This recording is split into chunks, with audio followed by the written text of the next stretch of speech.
आगाटे ज़माने में जॾहिं इंसान तरक़ीअ जे शुरूआती मरहलनि मां गुज़री रहियो हो त अक्सर बीमारियुनि जे इलाज लाइ वणनि ऐं ॿूटनि जा पन, थुड़, काठियूं ऐं खलूं इस्तेमाल कयूं वेंदियूं हुयूं, जंहिंजी अफ़ादियत खां केर बि इनकार नथो करे सघे। इहो ई सबबु आहे त अॼु जे जदीद दौर में बि केतिरियुनि ई मोज़ी मर्ज़नि जे इलाज लाइ मुख़्तलिफ़ जड़ी ॿूटियुनि जो सहारो वरितो वेंदो आहे। धरतीअ जे मथाशिरे ते अहिड़ियूं केतिरियूं ई जड़ियूं ॿूटियूं मौजूदु आहिनि जंहिंजे नालनि जी बि कंहिंखे ख़बर न हूंदी। जॾहिं त केतिरियुनि ई जड़ी ॿूटियुनि बाबति ॿुधो त सभु कंहिं हूंदो, पर उन्हनि जे फ़ाइदनि जी शायदि ख़बर न हुजे, जॾहिं त उहे असांजी सिहत सां जुड़ियल मसइलनि जे हल लाइ वॾी अहमियत रखंदियूं आहिनि। अहिड़ी ई जड़ियुनि ॿूटियुनि मां रतन जोत या मखण ॿूटी बि हिकु आहे। रतन जोत या मखण ॿूटी हिकु कारे रंग जी खलुनि जहिड़ी जड़ी ॿूटी थिए थी, जंहिंखे कंहिं क्रीम में मिलाए चहिरे ते बि लॻाए सघिजे थो, जंहिंसां रंग बि भूरो थींदो आहे ऐं चहिरे ते कुदरती निखार अचे थो। उन खां सवाइ रतन जोत जा केतिरा ई फ़ाइदा आहिनि जेके अॼु असां अव्हांखे ॿुधाईंदासीं।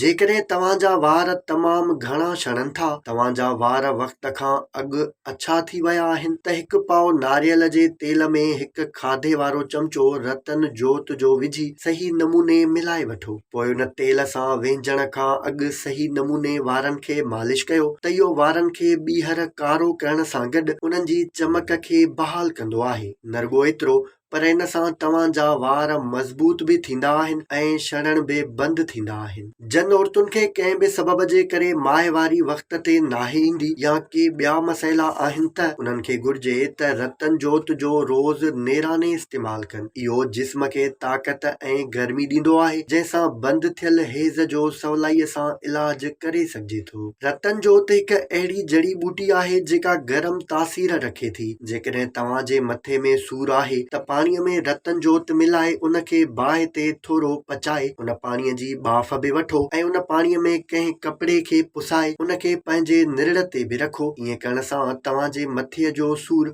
सवलाईअ सां ऐं जल्दीअ में ख़तम थी वेंदो। जेकॾहिं तव्हांजी चेल्हि, गोॾनि, ॻिचीअ, कंध ऐं जिस्म जे कंहिं बि हिसे में सूरु थिए थो त हिकु चमचो रतन जोत सां गॾु हिकु टुकड़ो थूम ऐं सरियं जे तेल जो विझी पचायो ऐं उनखे थधो करे मुतासिर हिसे ते इस्तेमाल कयो। ईअं करण सां हर सूरु ख़तम थी वेंदो ऐं तव्हांखे आराम मिली वेंदो। जेकॾहिं तव्हांजे हथनि, पेरनि या पुठीअ में सोज थी पवे ऐं उन जे करे घुमण फिरण में तकलीफ़ थिए थी त रतन जोत खे पाणीअ में विझी उॿारियो। पोइ उन पाणीअ सां मुतासिर हिसे जी टकोर कयो। थोरी देरि ताईं लगातार टकोर करण सां ऐं इहो गरम पाणी चेल्हि या ॿिए कंहिं बि जाइ ते लॻाइण सां सोज मिंटनि में ख़तम थी वेंदी आहे। उन खां सवाइ जेकॾहिं तव्हांजे जिस्म ते कंहिं बि क़िस्म जी एलर्जी आहे त रतन जोत खे नारियल जे तेल में मिलाए उनखे मुतासिर हिसे ते लॻायो। इहो एलर्जीअ जो मुकमिल ख़ात्मो कंदड़ इलाज आहे।